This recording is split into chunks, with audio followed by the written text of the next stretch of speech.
You ever meet somebody and they're so boring, you feel like they poisoned you?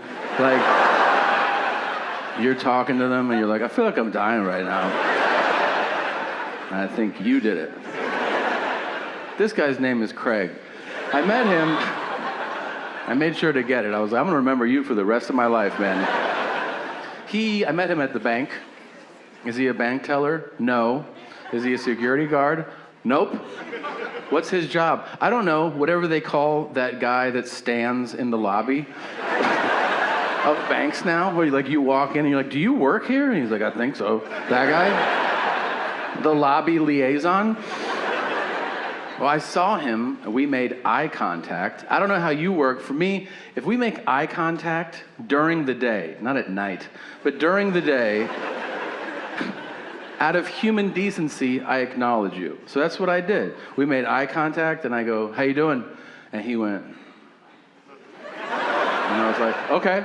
So then I get to the second set of doors to walk in, and as I reach for that door, I hear, you going to the bank?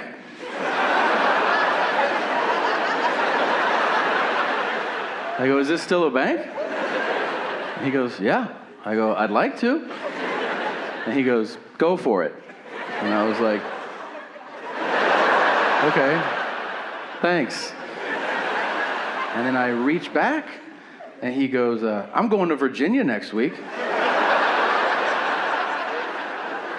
Are you telling me that? He goes, you said, how you doing when you got here? I had to think about it. That's what I'm doing. I go, that's the craziest shit I've ever heard anybody say. And also not how that question works, but all right. And now I reach back, and he goes, yeah, my sister lives there. And I'm like, how long she lived there? Now I'm roped in. He goes, 15 years. And I go, you've never been? And he goes, Now I'm starting to look at him like, hey man, do you drive to work or does somebody drop you off? You know what I mean? I think he could. Yeah. I think he could see it in my face because out of nowhere he goes, I drive. And I was like, that's cool, man. That's cool. I drive too, that's crazy. I gotta get in here. He goes, yeah, we're gonna check out DC and we're gonna see some monuments. And I go, I would love to hear about it, but I have to make a deposit. He goes, well, I'll be here when you walk out. I go, you motherfucker. Fuck that guy, and fuck everybody like him.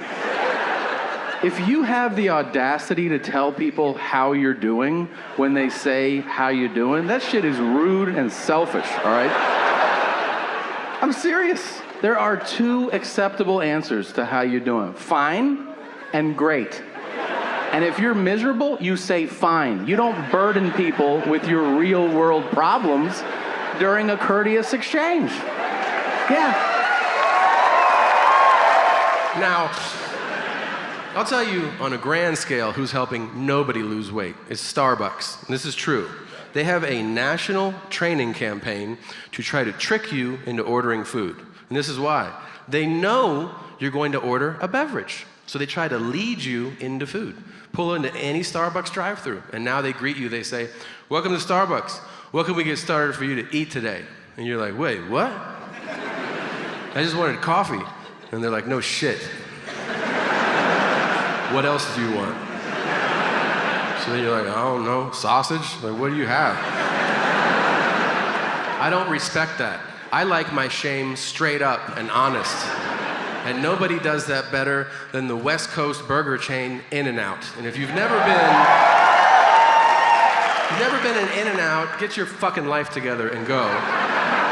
And I want you to go simply so you can experience the most shameful and honest question in all of fast food. Because you pull up and you go, I'll have a double, fries and a Coke. And they go, will you be eating in the car?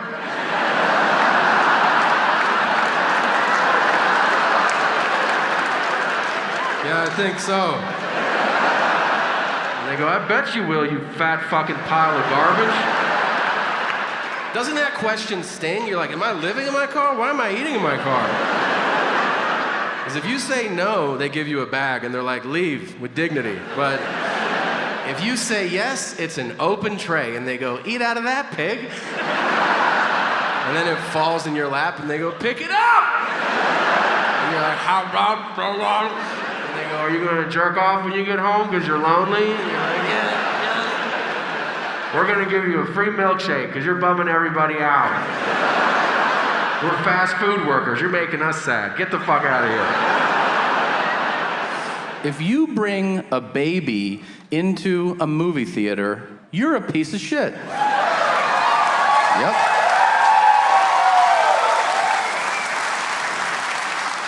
If your reason for doing it is that you couldn't get a babysitter, well then you don't get to go to the movies. That's how that works. It happened to me in back-to-back movies, which statistically I did not think was possible. First movie, I'm in there 5 minutes. I'm watching the movie and I hear, what? And I turn, and in the row behind me, there's a mother, a father, and a baby. Not a child, which I think is an important distinction. It's a baby. I'm like, all right, these people are insane. I'll just ignore this. Turn back, 30 seconds later. And I'm like, well, now I have to say something. Now, I'm polite. So I turn and I go, excuse me, are you stabbing your baby right now? Because it sounds like it. And the dad goes, no, I love the baby. You picture him, okay? I love him, pero no, he's my baby. And I said, well, could you? Because I'm trying to watch this movie. And your baby's ruining it. And he was like, no, no puedo. So I get up, I go to the lobby, I see the manager of the theater. I go, hey, there's a fucking baby in there being a baby right now. And the manager goes, some people suck. And he walked away.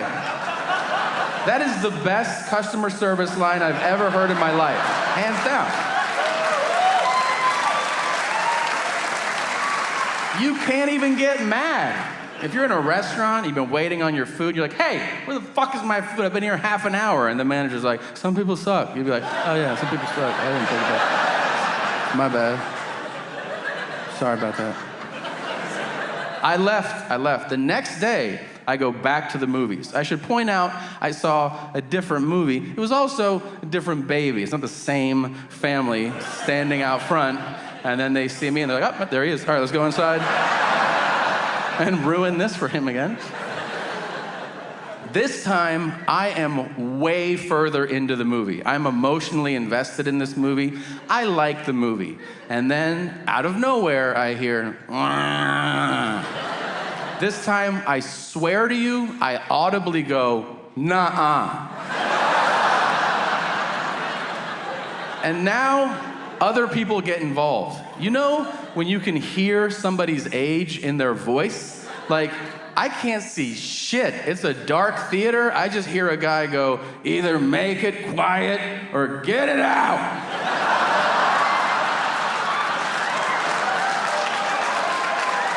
That guy's 140 years old. Like, I could hear that he'd never hugged his children. I could hear it in his voice.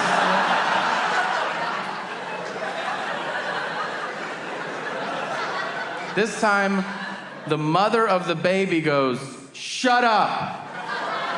And I was like, oh shit. Like, we have a situation. And then a third person goes, shh. What are you doing? Shush is passive aggressive. She said, shut up, just go straight to fuck you. Like, what are you doing? But now, I wanted to be the hero and like save the movie. You know, I felt a tremendous sense of injustice, like all these movies are being ruined by babies, but I didn't realize I was too angry in that moment to, speak English words in a sentence. You know when you just get like real rage, like, like you just, dude, like you feel it, your throat dries out, and so I stood up in the theater with the best intentions, and I went, why? Is everybody not in the adult movie? Like none of it made sense. Everybody was like, who's that fucking guy? What's his problem? I was trying to say, let's be civilized adults. But instead I went, adult movie. Porn's on now. Cover your baby's eyes. The next thing, I see a white t-shirt pop up and I'm like, well, there's the dad. Some of you got it. And he looked around, he was like, who's talking shit? And I was like, I'm talking shit, bitch. I didn't say it, but he knew what was up. But then I went out the exit immediately because I'm not getting my ass kicked over the Lego movie, so I left. I probably checked into 400 hotels this year, and when I tell you that this has happened to me more than half a dozen times, I am not exaggerating. Every hotel check-in begins usually the same. It's standard. Hotels, the people at the desk, they go, last name? And this just happened to me. Last name? And I go, Segura. And the guy goes, whoa, are you Japanese? And I go, 100%, yeah. And he just goes, oh, we don't get a lot of Japanese people here. That's pretty cool. So I have to stop him and go, hey man, I'm not Japanese. And he goes, Segura. Segura! Sounds Japanese. I go, that's because you're saying it Japanese. I could be Smith, and if you want to go Smith, it's Japanese. He goes, well, what are you? Which is fucking rude. Can I just say it's never important to ask that question? What are you? It's never important to ask that. It's sometimes important, but not a lot. When is it important? Sushi chef, accountant, 100-meter dash. Outside of that, sometimes it matters. So